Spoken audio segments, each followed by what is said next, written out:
Olá, tudo bem? Bem-vindo à nossa segunda teleaula de Fundamentos Semiológicos de Enfermagem. Essa aula vai ter a temática Avaliação Geral. Como vocês já sabem, meu nome é Renata Góes, eu sou enfermeira, sou mestre em promoção da saúde e nós vamos falar hoje sobre todas as avaliações que são realizadas pelo enfermeiro. Então, nós sabemos como é importante que o enfermeiro consiga reconhecer alguns sinais e sintomas que vão refletir em todo o funcionamento do organismo de um determinado paciente. Então, quando a gente pensa em uma avaliação ampla, uma avaliação geral, nós estamos falando também em um olhar mais crítico do enfermeiro. Então, eu como enfermeira, eu preciso olhar um paciente, olhar para aquele determinado indivíduo e conseguir reconhecer algumas características que vão refletir seus estados fisiológicos. Então, se eu conseguir observar, por exemplo, uma descораção, uma cianose em lábios, eu já consigo entender que as ações que eu preciso realizar com aquele paciente têm que ser imediatas. Então, é isso que a gente precisa criar, é isso que a gente precisa desenvolver para que a gente consiga ser um enfermeiro realmente que vai intervir frente às situações da melhor maneira possível. Então, sempre que a gente pensar em avaliação geral, a gente tem que pensar se eu consigo observar, por exemplo, uma desidratação do meu paciente. Eu vou fazer a avaliação da pele desse paciente, eu vou ver que esse turgor está diminuído, que essa pele está áspera, ressecada, com uma coloração diferente da habitual. Eu vou ter que entender que essa alteração reflete todo um desequilíbrio hidroeletrolítico. Então, eu preciso relacionar essa desidratação com aspectos do sistema renal, do sistema urinário, do sistema cardiovascular. Então, várias alterações que a gente encontra, a gente precisa correlacionar a outras alterações fisiológicas que precisam ser corrigidas. E se a gente conseguir fazer essas correções, essas alterações vão ter menos proporções no bem-estar do paciente. Para que a gente consiga deixar todos esses conteúdos bastante claros, eu trouxe uma diferença na aula de hoje. Nós vamos ter uma aula um pouco mais interativa, por isso eu trouxe o Kahoot. O Kahoot é um aplicativo que você vai baixar ou no seu celular ou no seu computador. Vai entrar www.kahoot.it e a gente vai colocar, ele vai te pedir um número de PIN. O número de PIN da nossa interação de hoje é o 8413-405. E no final da nossa aula, no nosso momento de interação, eu vou esperar vocês entrarem nessa plataforma, nesse aplicativo ou mesmo pelo computador e a gente vai colocar em prática tudo isso que a gente aprendeu na aula de hoje. Então é importante que vocês já vão deixando preparado o seu celular, o seu computador, para que mais tarde, no final da nossa aula, a gente consiga fazer essa interação e a gente consiga fixar mesmo todo esse conteúdo, porque a gente vai falar sobre muitos aspectos e é importante que a gente consiga aplicá-los. No convite ao estudo, a gente vai observar que além da avaliação física, nós precisamos também correlacionar aqueles sinais vitais que nós vamos aferir com outros sinais fisiológicos do indivíduo. Sempre lembrando de alguns aspectos primordiais. O exame sempre vai ser realizado de maneira cefalopodal, então de cima para baixo. E além de aspectos relacionados aos sinais vitais, nós precisamos avaliar a todo momento aspectos relacionados à mobilidade, oxigenação e circulação. O que a gente tem que pensar? Que nós temos alguns sistemas que são vitais para o nosso organismo. Então, a gente vai sempre priorizar a verificação desses sistemas em detrimento dos outros. Mas toda a avaliação deve ser feita de uma maneira ampla, observando todos os aspectos que compõem um indivíduo.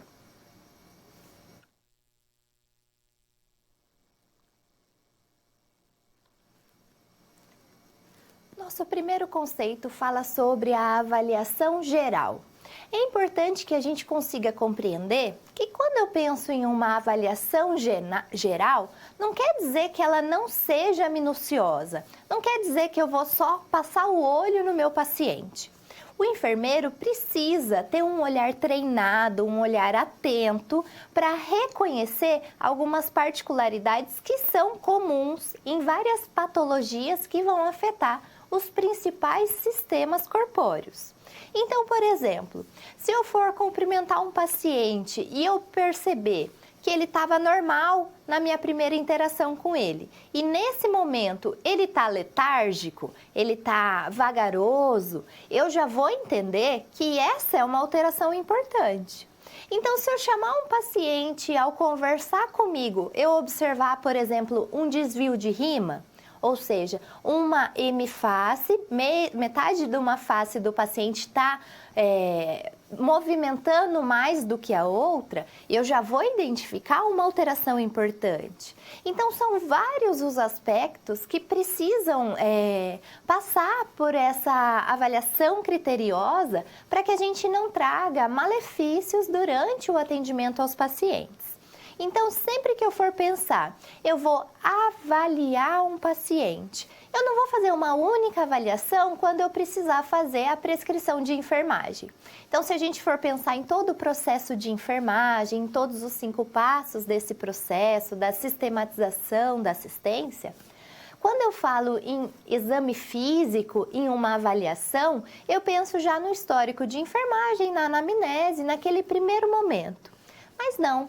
Sempre que eu for ter um novo contato com o paciente, sempre que eu for entrar no quarto para responder uma dúvida de um familiar, eu vou estar avaliando esse paciente. Então, é importante que a gente, como enfermeiro, a gente tenha uma visão diferenciada dos outros membros da equipe de enfermagem. Então, somos nós que precisamos realmente ter um olhar mais aguçado, mais crítico, quanto a algumas alterações que podem ocorrer. Então, é por isso que a gente tem que pensar na avaliação que se dá em toda a interação com o paciente. A avaliação inicial é importante que seja realizada em ambiente confortável, acolhedor, sempre primando por manter a privacidade do paciente. Então, quando eu vou fazer aquela anamnese bastante detalhada, colhendo várias informações que só dizem respeito ao próprio paciente, eu tenho que tomar cuidado para não estar expondo esse paciente. Então, é importante, se não for possível, levar esse paciente para uma sala reservada, a gente vai utilizar biombos, sempre protegendo o nosso paciente. É importante que a gente entenda que para a realização de uma avaliação efetiva, nós vamos precisar de alguns instrumentos que vão favorecer um olhar minucioso e possibilitar a intervenção rápida. Então, quando a gente tem uma intervenção rápida, a efetividade dessas ações que são realizadas geralmente são melhores. Então, se eu consigo, por exemplo, ofertar oxigenoterapia para um paciente que está desaturando, quanto antes eu oferto esse oxigênio, melhor vai ser a recuperação do meu paciente. Sempre lembrando que as alterações encontradas vão requerer informações aprofundadas sobre os mais diversos sistemas. Então, como eu já disse, sempre que a gente encontrar um determinado sinal ou sintoma alterado que não está no normal, que a gente chama, naquele parâmetro de normalidade, a gente vai precisar entender. Ele está com cianose em extremidades. Isso reflete o quê? O sistema cardiovascular. Então, por que ele está com alteração cardiovascular? Então, o que eu vou precisar ver? Eu vou precisar fazer uma avaliação mais criteriosa na bomba propulsora que a gente tem, nosso coração. Então, eu vou precisar me atentar melhor para a simetria, se bilateralmente ele está com essa cianose ou se só unilateral, se ele tem algumas outras alterações que refletem alterações hemodinâmicas. Tudo isso vai demandar bastante atenção do enfermeiro e ele vai precisar sempre buscar aqueles conhecimentos prévios para fazer realmente essa avaliação valer a pena. No quadro ainda a gente vai ver que quando a gente faz uma avaliação clínica, que ela seja realizada sempre de uma maneira de excelência, a gente vai utilizar desde técnicas comuns, como aquelas técnicas mais avançadas.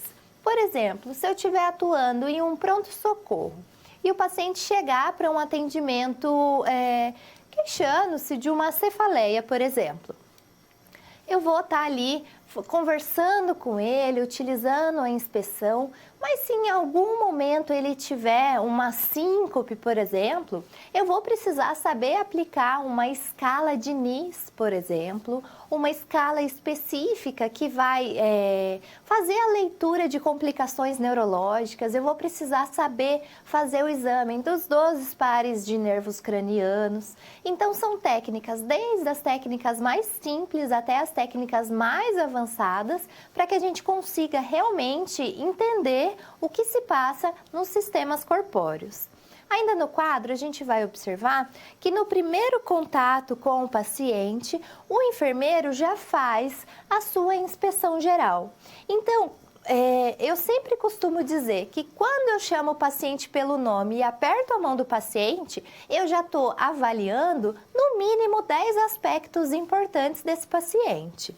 Sempre que a gente for pensar nessa avaliação, a gente vai observar o estado aparente de saúde, o nível de consciência, estado nutricional, a hidratação, a postura, a atividade motora, aspectos relativos à pele, como higiene pessoal, também avaliando o tipo de humor e o tipo de fala desse paciente. Então, vamos pensar assim, ó. Eu vou avaliar um determinado paciente, eu apertei a mão do paciente, eu já estou sentindo a temperatura da mão do paciente, se tem hiperidrose ou não, como que está a umidade dessa mão, se ele consegue apertar firme minha mão ou não, se ele tem uma letargia ao trazer o braço ou se ele traz o braço normalmente, se ele tem dificuldade na fala ou se ele é bem articulado. Então, são várias as alterações que a gente pode identificar em um simples chamar o paciente. Então, esse paciente não precisa estar dentro de uma sala e eu com um papel na mão para eu conseguir fazer essa avaliação. A todo momento, eu consigo avaliar aspectos muito importantes. Ainda retomando nessa avaliação, é importante que a gente se atente por algumas particularidades que precisam ser seguidas. Então, a gente vai expor só o segmento do corpo que precisa ser avaliado. Tomar cuidado, esse paciente, antes de ser um diagnóstico, é um indivíduo. Então, a gente não pode esquecer esse aspecto humanístico no atendimento. Sempre pensando que a avaliação inicial do enfermeiro deve ser documentada no paciente e também nas primeiras 24 horas de internação. Tudo que a gente coletar, qualquer informação ou de relato do paciente ou aquilo que eu consegui observar, precisa estar em prontuário. Tudo que a gente não coloca em prontuário se perde. Então, qualquer informação importante que para mim naquele momento não tenha uma grande relevância, mais para frente pode ser útil. Então, por isso que o nosso relatório também precisa ser algo a ser bastante discutido.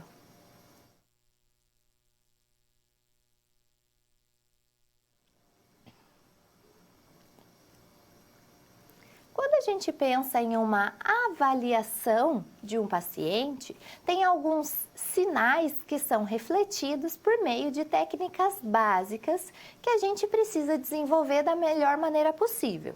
Então, os principais sinais que a gente consegue verificar são os sinais vitais. Os sinais vitais, eles vão refletir o bom funcionamento do nosso corpo, dos principais sistemas. É claro que quando a gente pensa em sinal vital, a gente está falando ali dos 5 principais sinais vitais, mas que tem algumas alterações que eles não vão conseguir demonstrar.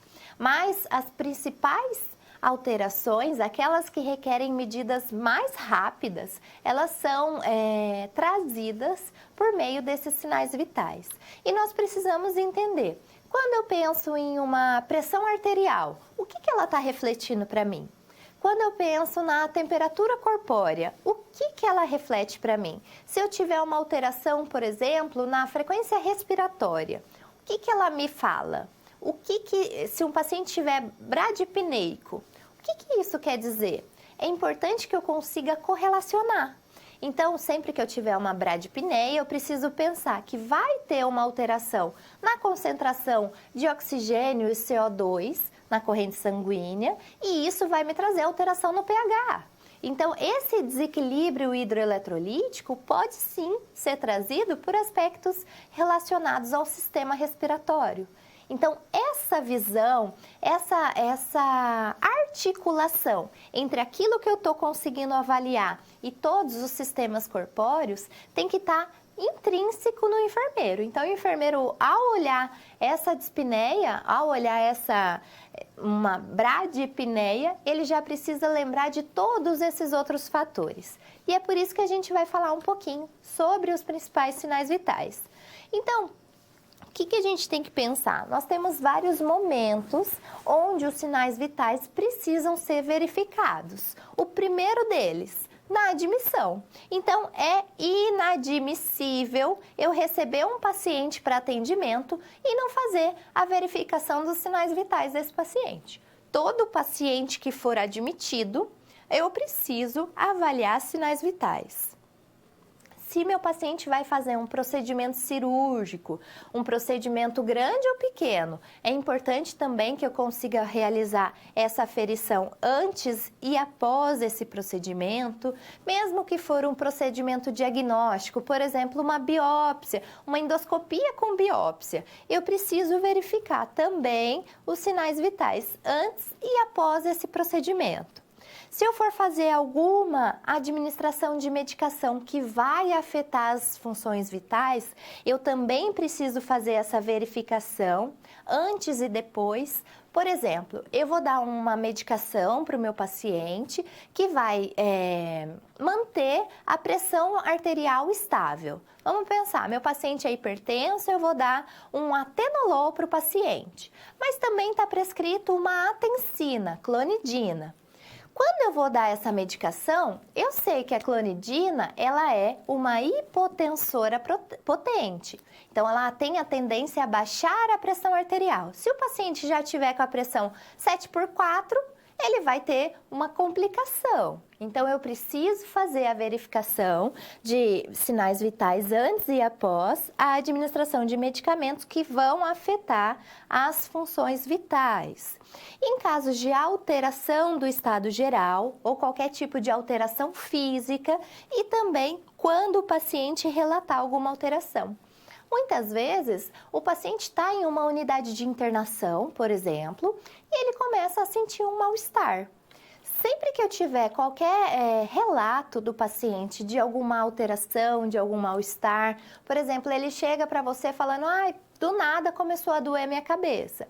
A gente precisa fazer a verificação de sinais vitais porque eles vão refletir os principais sistemas corpóreos. Então, se ele tiver, por exemplo, essa dor de cabeça porque teve um aumento da pressão intracraniana, provavelmente ele vai estar com a frequência cardíaca acelerada.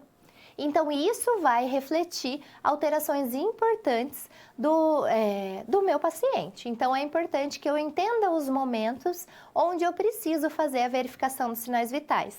Por isso que a gente nunca deixa pré-estabelecido para todos os pacientes a verificação desses sinais. Ela sempre vai ser realizada de acordo com as peculiaridades de cada paciente. Ainda falando dos sinais vitais, a gente vai começar falando sobre um deles, que é a temperatura.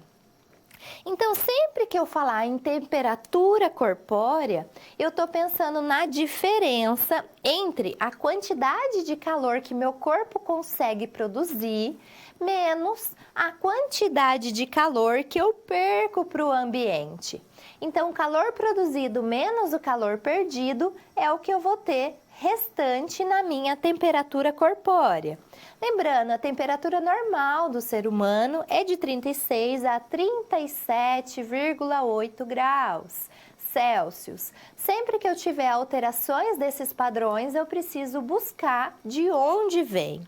Quando a gente fala em temperatura corpórea, nós sabemos que temos vários locais para realizar a verificação dessa temperatura. Por exemplo, na boca, na membrana timpânica, nas axilas, via retal, também é uma via de verificação de temperatura muito comum. Mas a gente precisa entender que essa temperatura vai ser verificada em diferentes momentos do dia, porque ela pode variar no decorrer das 24 horas. Uma única leitura elevada pode não indicar uma febre. Por exemplo, eu estou ali deitada no sofá, embaixo de uma coberta, assistindo um filme, eu vou colocar um termômetro. Pode ser que minha temperatura esteja um pouco elevada. Eu sei que nosso corpo tem alguns sistemas regulatórios quanto à pressão, quanto à temperatura, mas às vezes a gente pode ter algumas discrepâncias no momento da aferição. Então é importante que eu consiga fazer essa aferição novamente e muitas vezes quando a gente vê uma alteração muito gritante, por exemplo, 41 graus esse paciente está, eu utilizar um outro instrumento, porque eu posso ter falha no instrumento também. Ainda falando da temperatura, a gente tem que pensar que nós temos vários fatores que podem influenciar, afetar a temperatura corpórea. Por exemplo, a idade, a quantidade de exercícios físicos, níveis hormonais. Então, por exemplo, mulheres na menopausa referem um calor acentuado. O ritmo cardíaco, se eu tiver com um paciente bradicárdico, então, frequência cardíaca diminuída, essa temperatura tende a estar mais baixa. Por quê? A gente vai ter menos sangue circulante na periferia do corpo desse paciente e, por isso, a gente tem também uma temperatura alterada.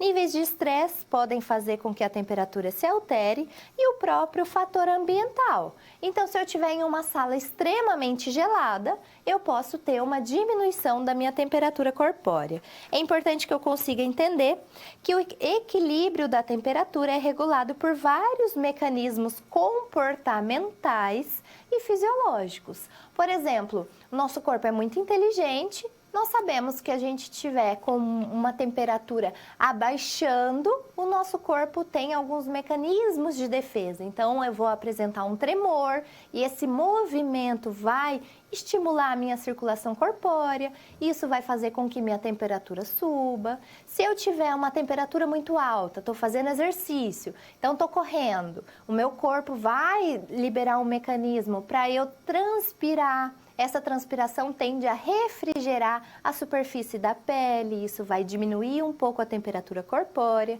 Então, a gente tem que pensar que nosso corpo é inteligente, mas que a gente precisa também dar um auxílio em algumas situações. Para que a gente finalize essa parte da temperatura, no quadro a gente vai observar que quando a gente fala em temperatura, as alterações dessa temperatura podem trazer tanto um déficit de volume de líquido, perda de memória, diminuição da frequência cardíaca, da frequência respiratória, da pressão arterial e também até uma disritmia, inconsciência e uma irreatividade a estímulos neurológicos. Sempre que eu pensar em hipertermia, febre, acima de 37,8 graus. E hipotermia, sempre abaixo de 35,9 graus. Quando a gente pensa em outro sinal vital, é a frequência respiratória. Nós sabemos que a respiração é um processo passivo de troca de gases, onde a gente vai conseguir, por meio dele, a gente vai possibilitar a oxigenação do sangue e das células. Então, dentre os fatores que vão influenciar nas características respiratórias, estão o exercício, a ansiedade, a anemia, tabagismo, dor aguda, posição corpórea, alguns tipos de medicações e até mesmo lesão no tronco cerebral.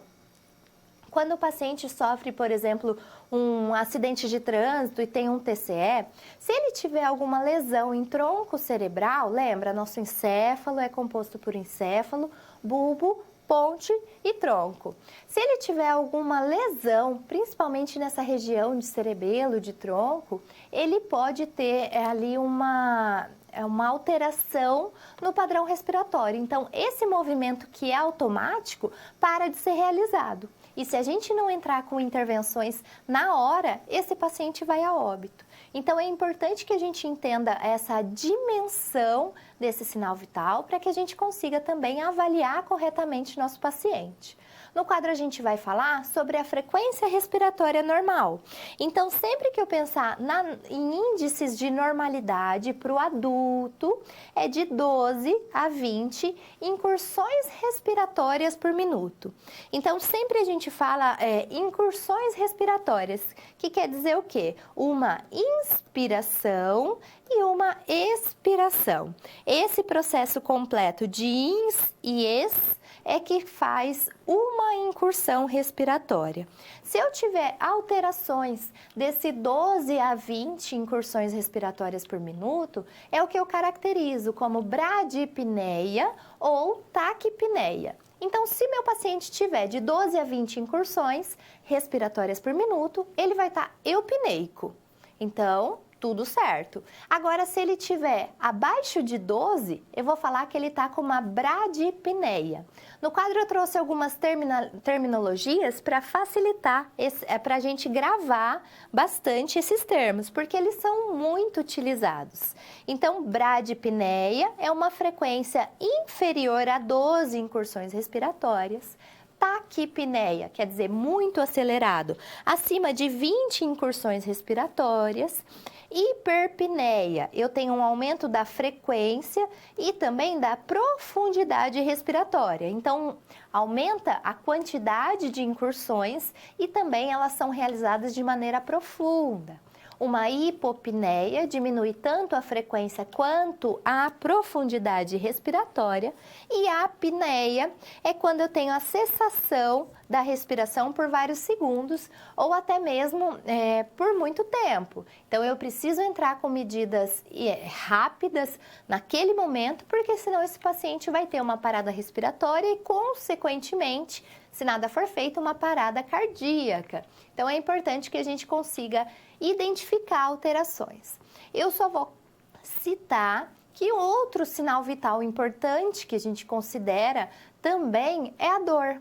Então, no quadro, a gente vai observar que quando a gente faz a avaliação da dor, a gente também está refletindo um sinal vital importante. Mas a gente vai se aprofundar um pouco mais nessa temática na nossa teleaula 3. Então, a gente fala dos primeiros sinais vitais nesse momento.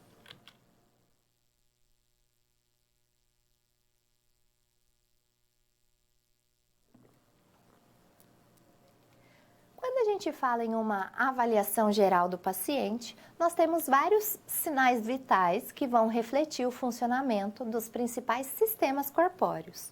Então, é importante que o enfermeiro consiga correlacionar aquele sinal vital que está sendo aferido com a sua particularidade. O que ele está refletindo no sistema corpóreo do meu paciente. Então, se eu pensar na frequência cardíaca, o que a frequência cardíaca está refletindo no organismo daquele paciente?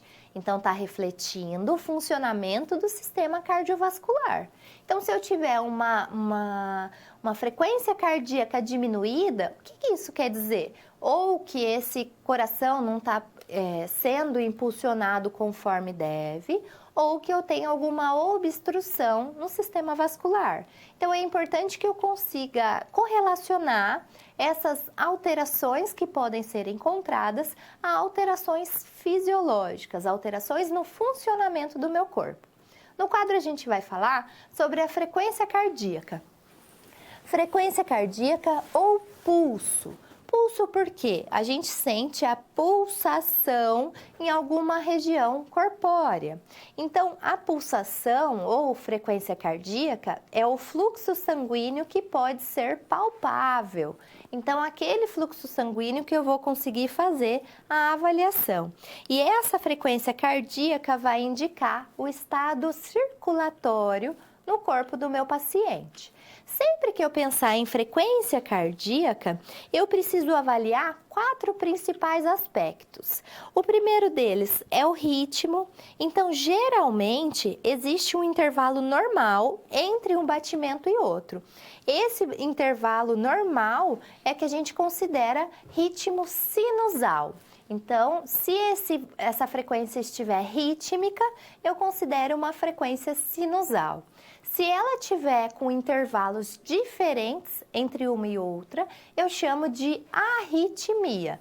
E podemos ter vários tipos de arritmia: bradiarritmia, taquiarritmia, disritmia. A gente vai entender isso um pouco mais para frente. Nós também precisamos avaliar a amplitude desse pulso. Então, a amplitude se caracteriza pela força exercida contra a parede arterial a cada contração cardíaca. Então, a gente pode pensar, quando a gente tem um batimento cardíaco, a gente está impulsionando o sangue a passar por todos os vasos. Se eu tiver um impulso muito fraco, eu não vou ter uma boa amplitude de pulso. É importante que a gente consiga avaliar se ele está, por exemplo, filiforme ou cheio. Então, vamos pensar assim, a gente vai, como a gente consegue observar aqui, eu vou estar verificando o pulso na região carotídea e eu vou ver se esse vaso se enche completamente quando eu tenho um pulso, ou se ele fica filiforme, se ele fica fininho, praticamente impalpável.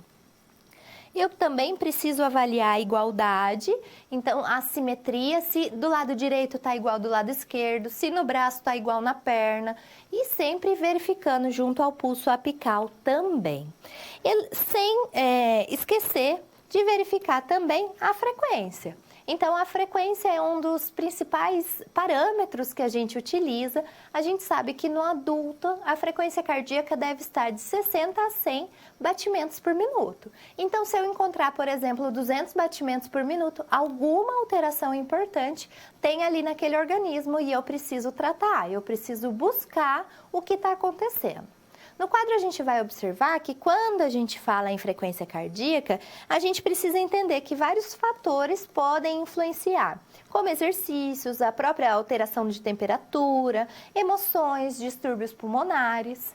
E a gente tem vários parâmetros de normalidade. Do adulto, como eu disse, é de 60 a 100 batimentos por minuto, mas a gente tem alterações em adolescentes, em crianças, em lactentes. Lactentes, lembrar, uma criança dos 28 dias até um ano incompleto. Então, sempre que a gente pensar em alterações, a gente precisa saber a idade do meu paciente. Então, se eu estou trabalhando ali com uma criança pequena, eu preciso entender que o parâmetro de normalidade do adulto não vai ser o parâmetro de normalidade aplicado à criança. Nós sabemos e já vimos nas nossas aulas práticas que nós temos vários locais para verificar a frequência cardíaca de um paciente. Mas nós temos os principais locais que são utilizados para essa verificação. Vamos ao quadro para falar deles? Então, no pulso, nessa articulação da mão do nosso paciente, é um local muito propício para a gente fazer a verificação do pulso do paciente. Então, sempre lembrar, quando a gente está verificando o pulso, a gente faz essa verificação pela artéria radial, que é essa que está aparecendo aqui para mim, na articulação do punho. Então, aqui é punho, pulso é aquilo que eu estou sentindo, não vamos mais errar. E aqui a gente também consegue verificar na região carotídea, como também conseguimos verificar na região apical.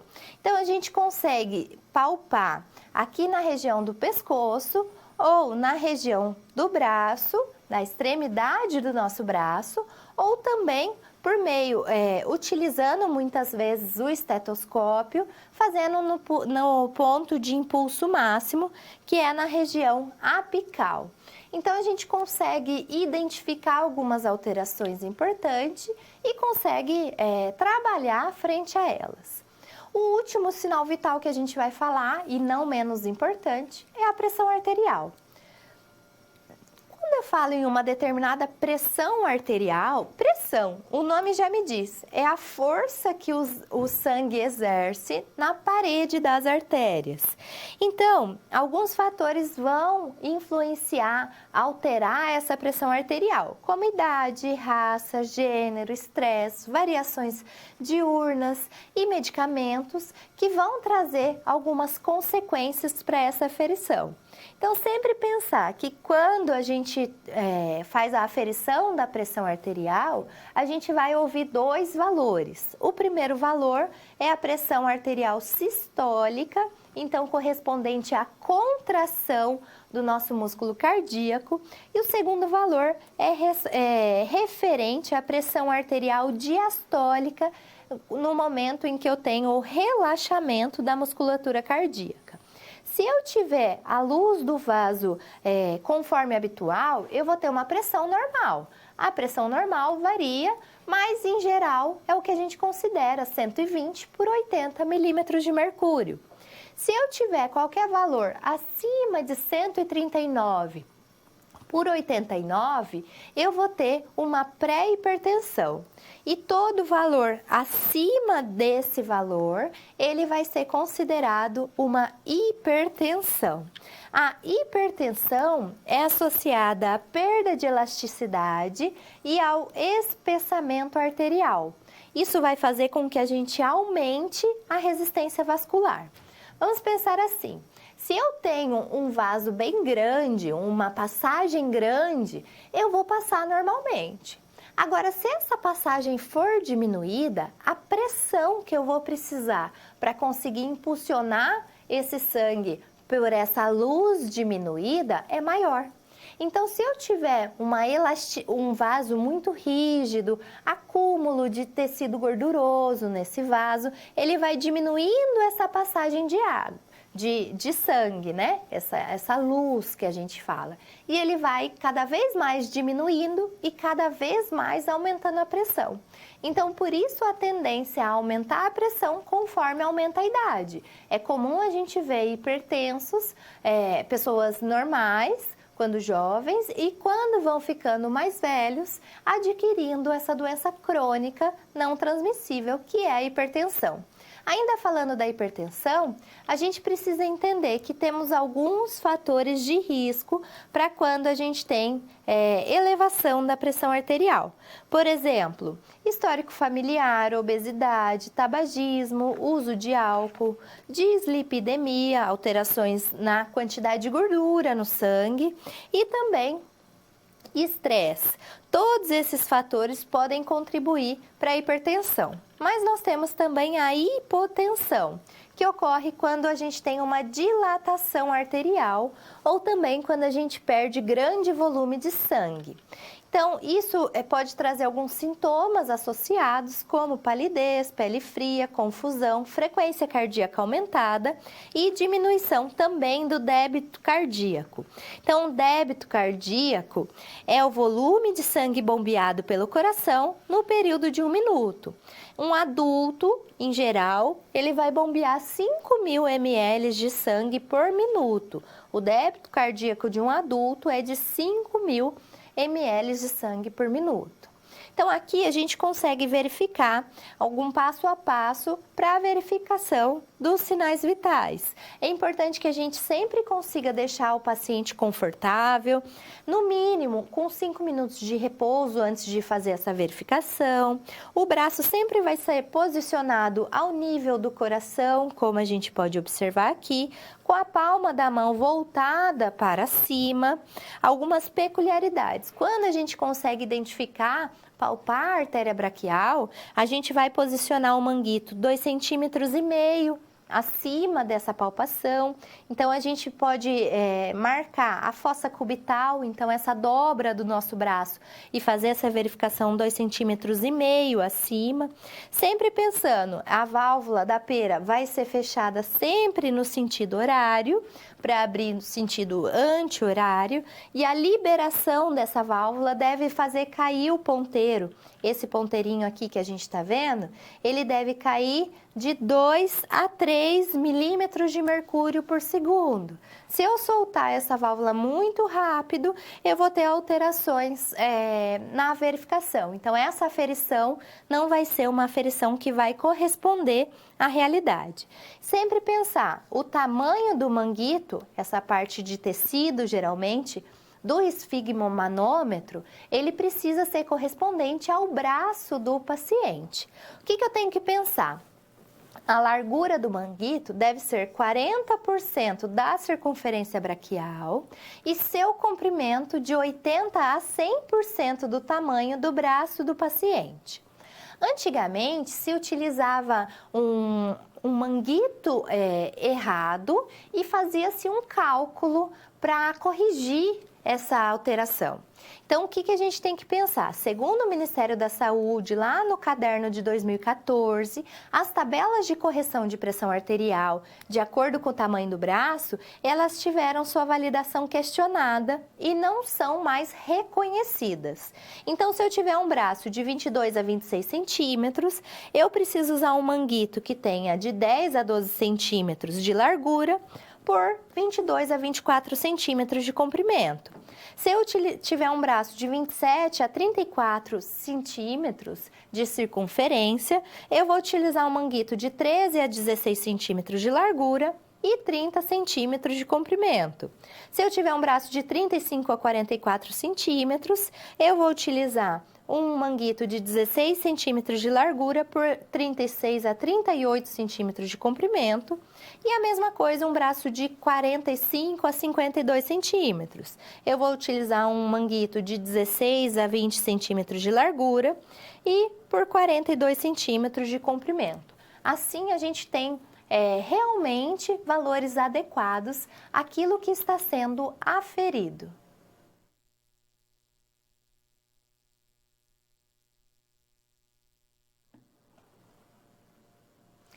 Quando a gente pensa em uma avaliação geral de um paciente, é importante que a gente consiga colocar em prática tudo aquilo que a gente vem vendo durante as nossas aulas. Então, para o enfermeiro conseguir realmente entender tudo aquilo que está sendo refletido nos sinais vitais, ele precisa correlacionar a sinais clínicos correspondentes ao organismo do nosso paciente.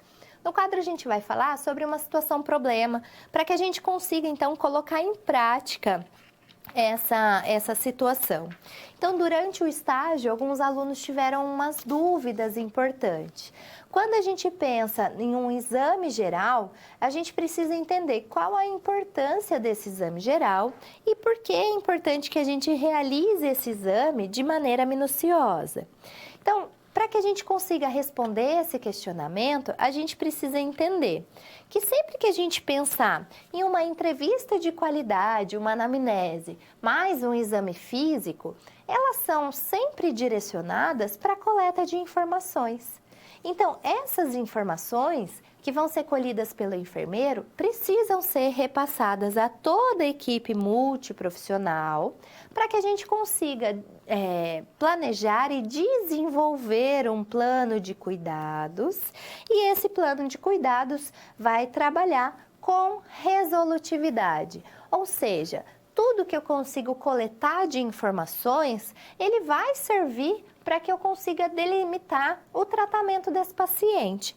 Então, eu preciso realizar uma pesquisa de qualidade, uma avaliação generalista desse paciente.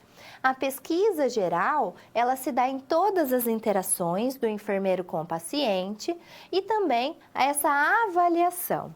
Quando ela é realizada, a gente fala que ela é um processo contínuo. Por quê? Nós não podemos avaliar uma única vez e trazer como pressuposto que esse paciente vai se manter daquela maneira. A saúde é algo dinâmico e por isso a gente precisa manter essa avaliação como um processo contínuo. Isso também possibilita o registro de observações relevantes para que a gente consiga realizar posteriormente o plano de cuidados. Sempre pensar esse processo contínuo de avaliação. O exame físico precisa trazer para o detalhamento do tratamento um julgamento clínico adequado.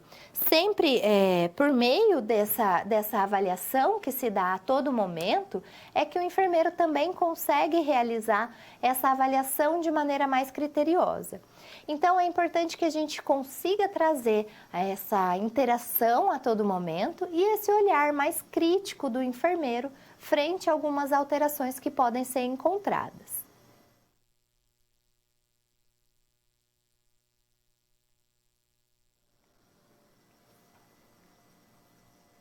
Quando a gente vai avaliar um paciente, vários aspectos são refletidos frente às atitudes, o comportamento desse paciente.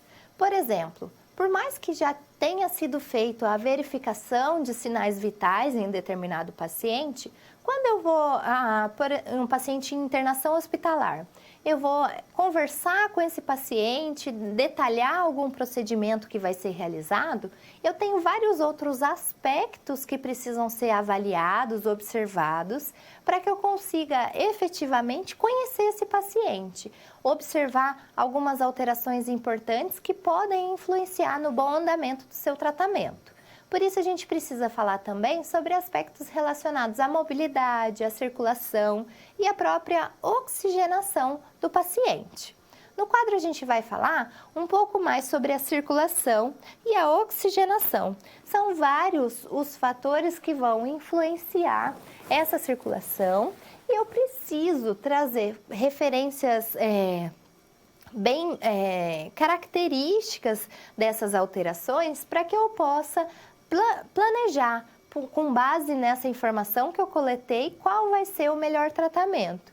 Então, se eu for pensar em uma avaliação da circulação, uma avaliação da oxigenação, é imprescindível que para isso eu também avalie a temperatura da pele, por exemplo, a sensibilidade nas extremidades, a mobilidade corpórea. Então, se eu for pensar em aspectos relacionados à circulação, se o paciente tiver uma baixa mobilidade, provavelmente ele vai ter um edema em extremidades, ele vai ter uma baixa também circulação sanguínea. Tudo isso vai influenciar. Então, eu vou observando, por exemplo, aspectos relacionados às veias superficiais, às condições da pele, presença de edema. Então, a gente sabe, nas aulas práticas, a gente viu como a gente utiliza métodos propedêuticos para conseguir avaliar presença ou não de edema e o que a gente pode fazer para conseguir trazer um plano de cuidados. A gente também faz a avaliação de pulsos, lembrando que a gente tem no mínimo 4 aspectos importantes a ser avaliados quando a gente está pensando em uma circulação, na verificação do pulso. Então, a gente vai avaliar o ritmo, a gente vai avaliar a amplitude, a frequência e também a simetria. Então, esses 4 aspectos vão refletir várias alterações no paciente. Eu trouxe uma imagem que facilita esse entendimento. Então, eu falei muito de cianose de extremidade.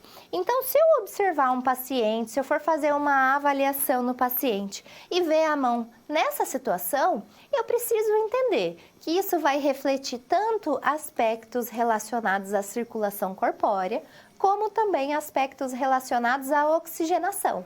Por algum motivo, o sangue não está levando oxigênio suficiente para a extremidade dessa mão e essa extremidade está ficando com a coloração alterada. Então, a gente consegue visivelmente observar que aqui a gente tem uma boa coloração e aqui a gente tem uma cianose. A gente precisa entender por que isso está acontecendo e trazer os recursos necessários para esse atendimento, para que esse paciente não tenha uma piora no seu estado geral. Se a gente for observar um paciente, então meu paciente está ali com um catéter nasal e ele se queixou de uma dispneia, uma falta de ar. Quando eu chego no quarto, eu observo essa estase de jugular. Então, eu posso observar que esse vaso, só no olhar o paciente, eu já consigo ver que esse vaso, ele está bastante dilatado.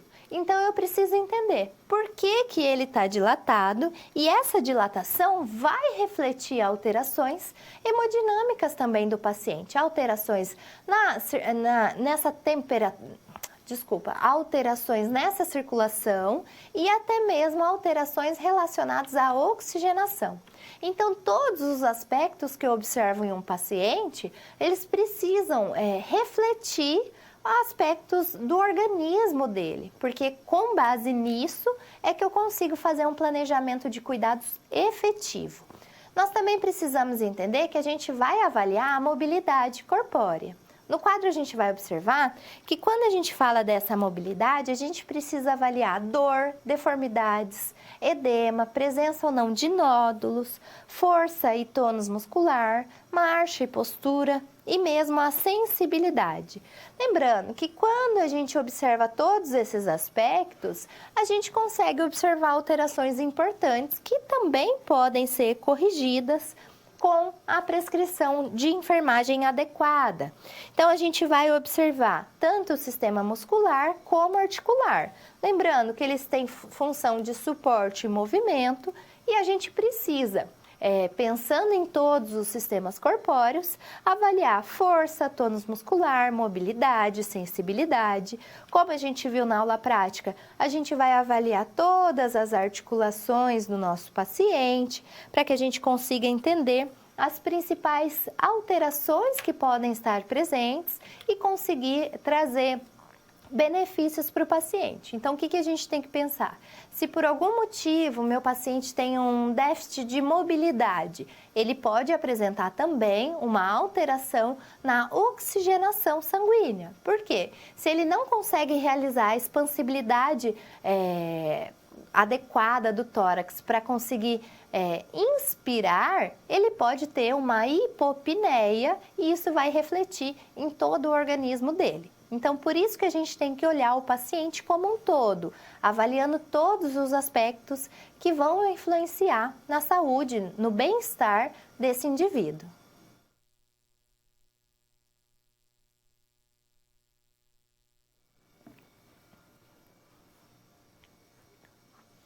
Quando a gente fala que os principais sinais vitais vão influenciar no bem-estar geral do indivíduo, a gente tem que entender que aquelas alterações que a gente consegue observar por fora do nosso paciente, elas podem refletir alterações dentro dele. Então, se eu for pensar assim, meu paciente está com uma desidratação. Professora, como você sabe que está com desidratação? Eu avaliei o turgor da pele, essa pele não retomou ao seu lugar em 30 segundos, ele está com a pele bastante ressecada, a gente consegue sentir uma aspereza, ele tem uma alteração na temperatura da pele e por isso eu acredito que esse paciente está com uma desidratação.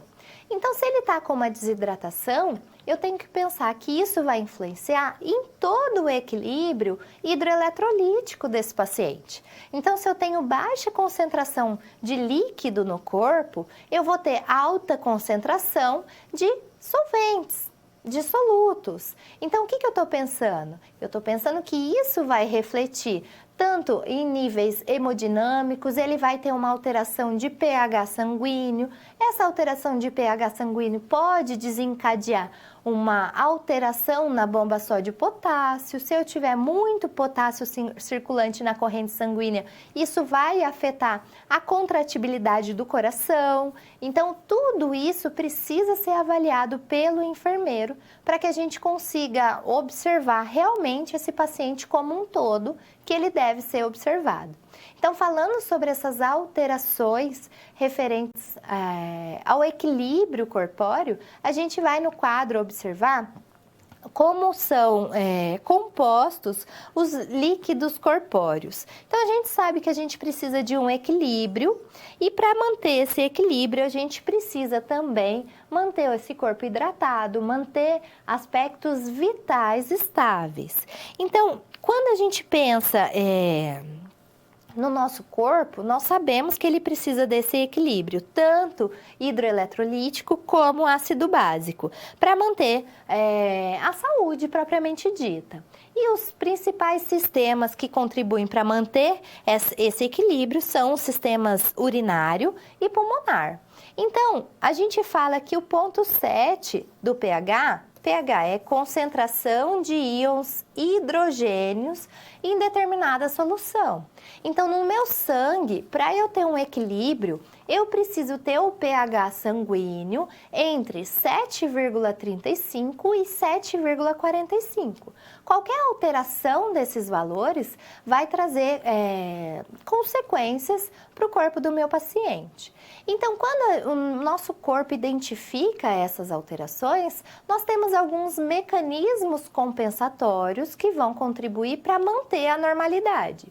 Então, a gente precisa compreender quais são esses mecanismos e entender também como eles funcionam. Então, no quadro a gente vai observar que quando a gente fala do nosso corpo, ele é composto tanto por solutos como por solventes. Então, essa concentração de solventes e solutos, ela vai variar e se ela tiver grandes alterações entre o conteúdo que está dentro das células e o conteúdo que está fora das células, isso vai trazer um desequilíbrio para todo o organismo do meu paciente. São vários os componentes que constituem os líquidos corpóreos. Falando sobre essa composição dos líquidos corporais, a gente fala principalmente dos eletrólitos, dos minerais e das células. Os eletrólitos, eles vão conduzir corrente elétrica e regular a distribuição de água no corpo. Já os minerais, eles regulam, entre outras funções, o equilíbrio eletrolítico e a produção hormonal.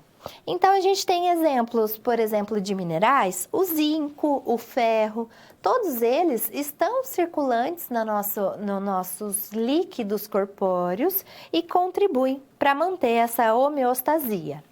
E as células são as unidades funcionais básicas do nosso corpo. Nelas, nós precisamos ter uma concentração específica de eletrólitos e minerais, senão a gente vai ter desequilíbrios importantes. Um dos processos que eu disse para contribuir, para manter esse equilíbrio, é a difusão. Eu trouxe um esquema bem simples que vai nos ajudar a entender. A difusão é um mecanismo compensatório que vai ser utilizado para solutos. Então, é um processo em que a matéria sólida vai ser fracionada em um fluido e ela vai se movimentar de uma área de alta concentração para uma área de baixa concentração. Então, por exemplo, aqui a gente não tinha nenhum componente. Daí, quando o nosso corpo observa que está diferente de um lado e de outro, ele vai se movimentar, ele vai se organizar até que esse soluto consiga se transportar da área de alta concentração para a área de baixa concentração, mantendo assim um equilíbrio. O outro mecanismo que também é utilizado é a osmose. A osmose é o movimento da água através de uma membrana semipermeável e esse movimento é ocasionado pela diferença na pressão osmótica. Então, a osmose é um processo regulatório utilizado para o solvente. Então, quando eu tenho um aumento da pressão osmótica, eu tenho um aumento da concentração do soluto. Então, se eu tiver esse aumento nessa concentração, nós vamos atrair a água. Então, é por isso que a gente precisa entender que quando a gente fala em pressão osmótica, a gente fala também em osmolaridade, que é medido por miliosmóis por quilograma. Então, essa pressão osmótica é o poder de captação da água quanto ao número de moléculas dentro de uma solução. Então, falando sobre os líquidos corporais, a gente precisa entender que a gente tem tanto os líquidos extracelulares e os líquidos intracelulares. Então, líquido intracelular, aquele que está dentro da célula. Então, a gente sabe que a gente tem unidades funcionais no nosso corpo e tudo aquilo que está composto lá dentro faz parte do líquido intracelular. O líquido extracelular, que está fora da célula, ele é composto tanto pelo líquido intersticial, que está dentro do vaso, que é o que a gente chama de plasma, como no líquido intravascular, que preenche os espaços entre as células. Por isso que a gente precisa entender que quando a gente fala sobre concentrações, a gente precisa entender também sobre essa osmolaridade, porque assim a gente consegue entender o que a gente está administrando para o paciente e o que isso vai refletir nos sistemas corpóreos. Então, no quadro a gente vai observar, se eu administrar para o meu paciente uma solução hipertônica, por exemplo, uma glicose 50% é uma solução hipertônica. Então, ela vai movimentar as moléculas para fora das células, porque ela tem uma concentração maior de solutos do que no plasma. Então, concentração maior de solutos do que no plasma. A nossa célula vai ficar murchinha, ela vai fazer essa movimentação. Uma solução isotônica, ela tem a mesma osmolaridade do que o plasma sanguíneo. Então, se eu introduzir, por exemplo, fazer uma infusão endovenosa de soro fisiológico ou de glicose 5%, ela é uma solução isotônica. Então, como ela tem a mesma osmolaridade que o plasma, a minha célula vai ficar como ela já estava. Já se eu fizer a introdução de uma solução endovenosa hipotônica, como é o caso do Ringer lactato, por exemplo, eu tenho uma concentração de soluto menor do que no plasma. Então, o que vai acontecer? Esse soluto, essa solução que eu introduzi no corpo, ela vai entrar dentro da célula e a célula vai ficar cheia. O que acontece? Por exemplo, se eu tiver um paciente acidentado que perdeu grande quantidade de líquido, a gente vai utilizar esse Ringer lactato para conseguir fazer uma expansão nesse volume de sangue.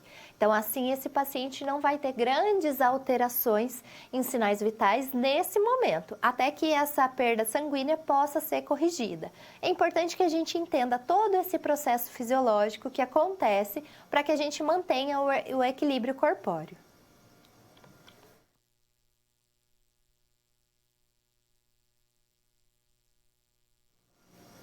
Para que a gente possa manter o equilíbrio corpóreo, é importante que a gente conheça também os padrões de eliminação do nosso corpo.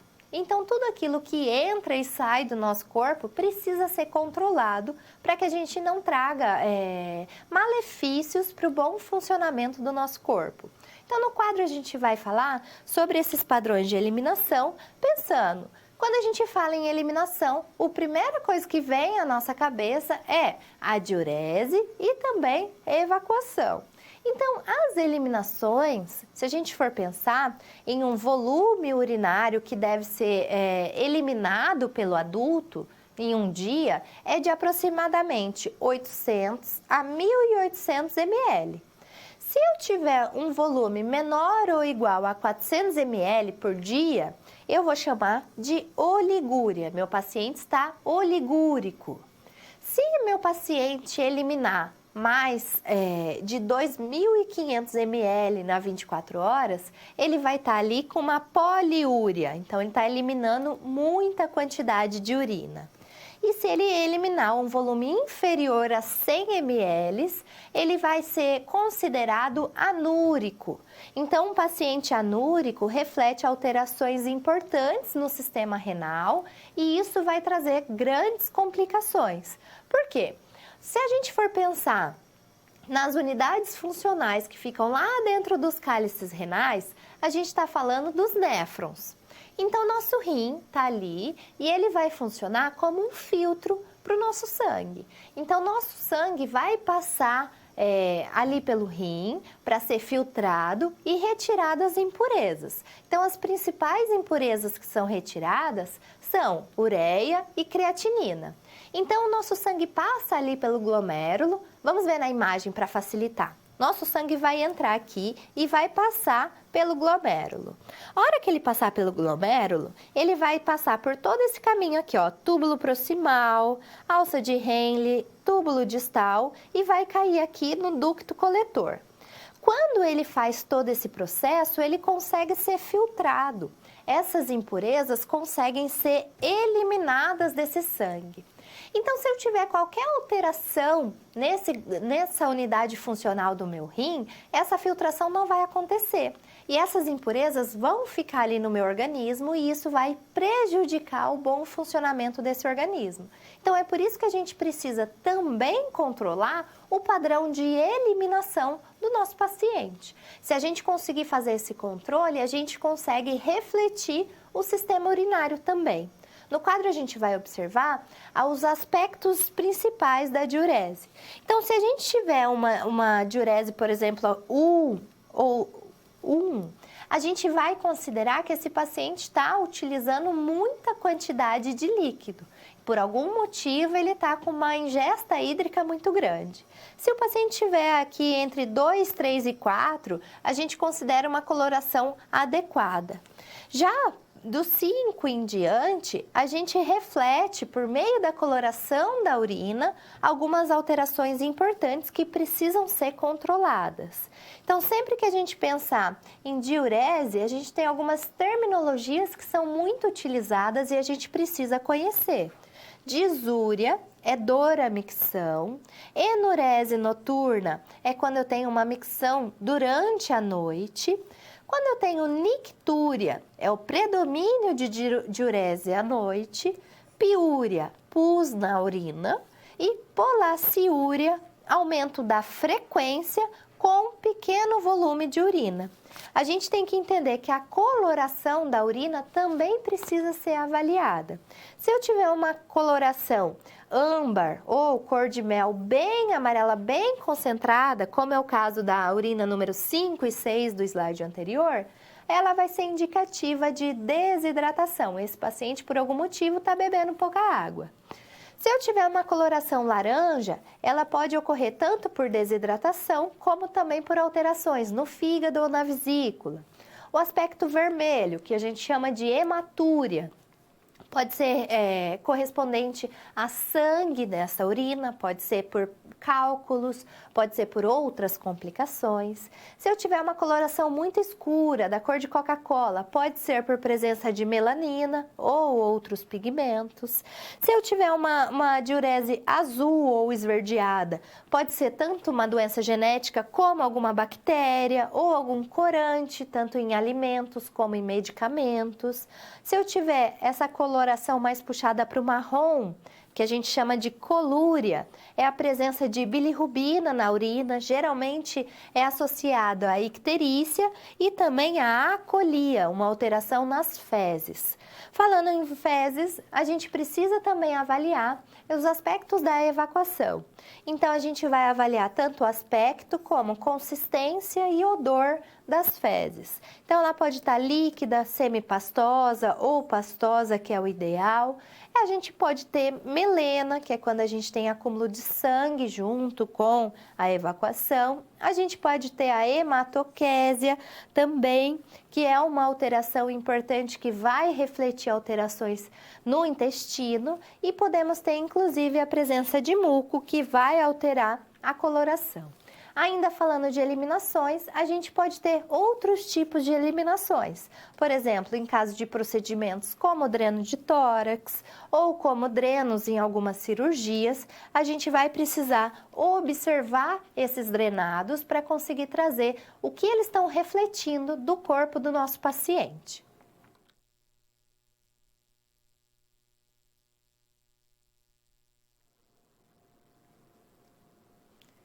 Então, para que a gente consiga colocar em prática tudo o que a gente viu até agora, eu trouxe uma situação-problema que vai falar para a gente como conseguir observar esses aspectos, tudo que foi eliminado pelo paciente e o que isso está refletindo hemodinamicamente. Então, no estado geral do paciente, o que isso reflete. Então, vamos no quadro para a gente entender essa situação-problema?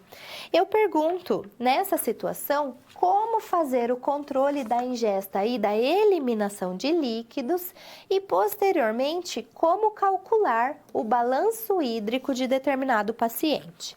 Então, sempre que a gente falar em ingesta e restrição hídrica, a gente tem que pensar que é a sede que vai regular essa ingesta. O centro de controle da sede fica localizado no hipotálamo e a gente tem osmorreceptores, ou seja, algumas terminações nervosas na nossa periferia que vão trazer informações lá para o nosso cérebro.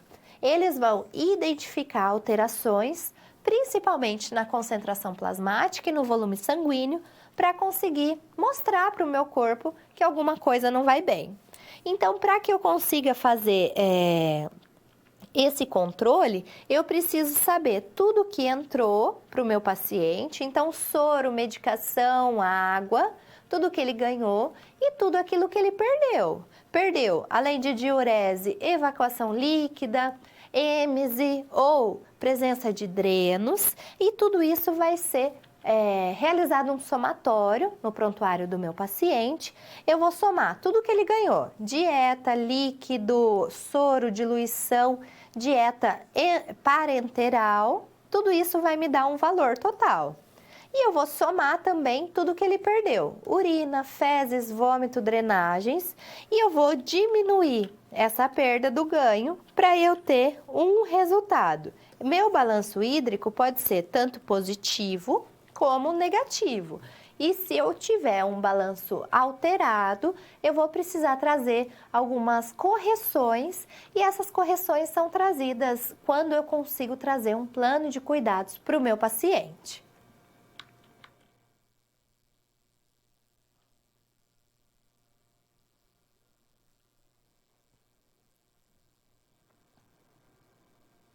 Então, agora, nesse momento, é nosso momento de interação. Eu vou trazer o nosso Kahoot para que a gente possa, então, aplicar tudo aquilo que a gente viu na aula de hoje. No quadro, a gente vai observar que o Kahoot, para que a gente consiga jogar, o PIN desse Kahoot é o 8413405. Então, vocês podem ir entrando, que a gente vai deixar alguns instantes para que vocês consigam participar junto com a gente e a gente colocar em prática tudo que foi aprendido na aula de hoje. E também o polo de onde você está falando.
A gente vai começar o nosso Kahoot.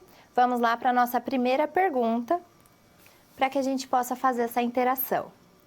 Então, sobre a avaliação do paciente realizada pelo enfermeiro. Ela é um processo realizado uma única vez antes da anamnese ou ela é um processo contínuo? Se você achar que é um processo realizado uma única vez, clique no vermelho. E se você achar que é um processo contínuo, pode clicar na opção azul. Lembrando que nessa interação, quem responder maior número de questão correta e quanto mais rápido, fica na frente. Acertou quem falou que é um processo contínuo. Vini está em primeiro lugar. Segunda questão, qual das alternativas representa uma taquipneia? Taquipneia, 10 incursões respiratórias por minuto, 20 incursões respiratórias por minuto, 12 incursões respiratórias por minuto e 26 incursões respiratórias por minuto. Assinale a alternativa correspondente ao que é uma taquipneia.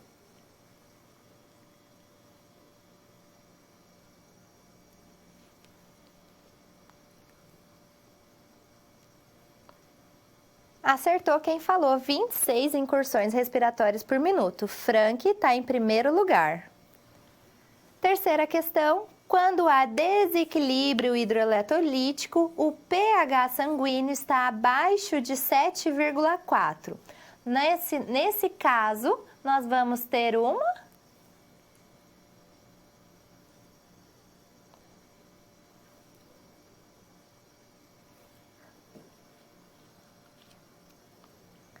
Acertou quem falou acidose. Cruz Alta está em primeiro lugar. Questão 4.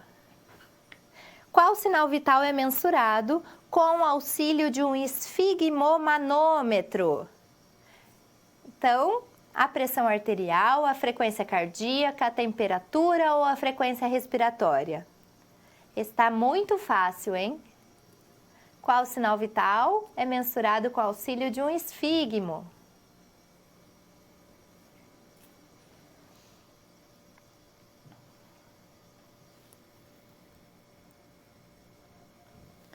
Acertou quem falou pressão arterial. Cruz Alta continua em primeiro lugar, seguido de Vacaria. Questão número 5. Com qual frequência os sinais vitais devem ser verificados? A cada 4 horas, a cada 2 horas, a cada 6 horas ou de acordo com o estado do paciente?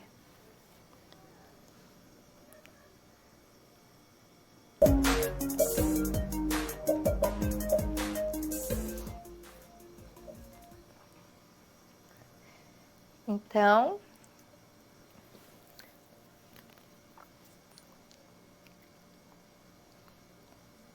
acertou quem falou que os sinais vitais devem ser verificados de acordo com o estado do paciente. Vacaria está em primeiro lugar. Questão número 6. Como é realizado o cálculo do balanço hídrico? É a somatória de ganhos e perdas e subtração dos resultados. Somar somente os ganhos dos pacientes durante as 24 horas ou somar somente as perdas dos pacientes durante as 24 horas. Então, opção vermelha, amarela ou azul, qual é a resposta correta?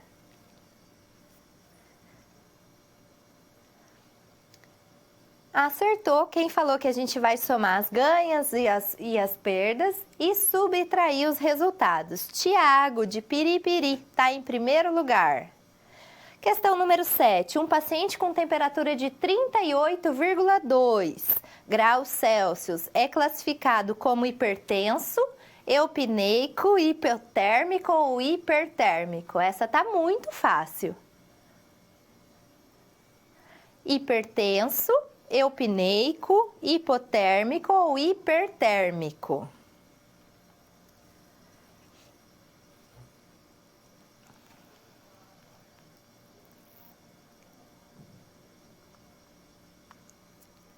Acertou quem falou hipertérmico. Tiago continua em primeiro lugar. Nossa última questão.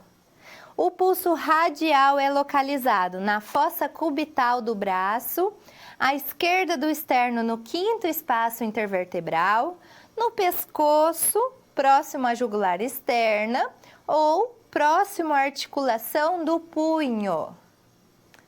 Lembra, pulso é o que a gente sente, punho é a articulação entre a mão e o antebraço.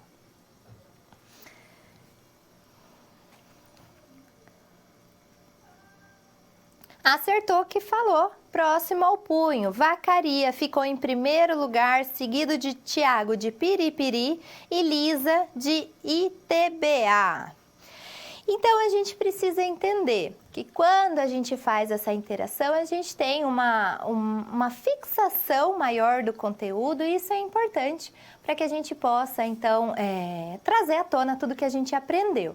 A gente teve alguns questionamentos. A hipertensão é considerada acima de 139 por 89 milímetros de mercúrio. Segundo parâmetros novos, a gente tem que o batimento cardíaco, a frequência cardíaca ideal é de 60 a 99 batimentos por minuto no adulto e não até 80. E a gente, quando não tem mais uma tabela de medida específica, a nosso Ministério da Saúde, por meio do Sistema Único de Saúde, desde 2004, caiu por terra qualquer tabela de correção. Então, o ideal é que a gente utilize o manguito adequado para o tamanho da circunferência do braço do nosso paciente.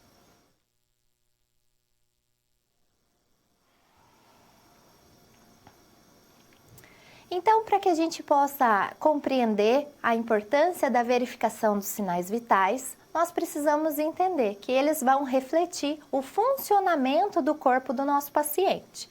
Então, nós precisamos realizar a verificação desses sinais vitais, mas também fazer uma avaliação criteriosa do nosso paciente. Então, a gente precisa trazer os pormenores dessa avaliação e a todo momento estar reavaliando esse paciente em um processo contínuo que vai trazer melhorias para o tratamento desse paciente. Espero que essa aula tenha contribuído bastante para o seu aprendizado e a gente se vê na nossa próxima teleaula.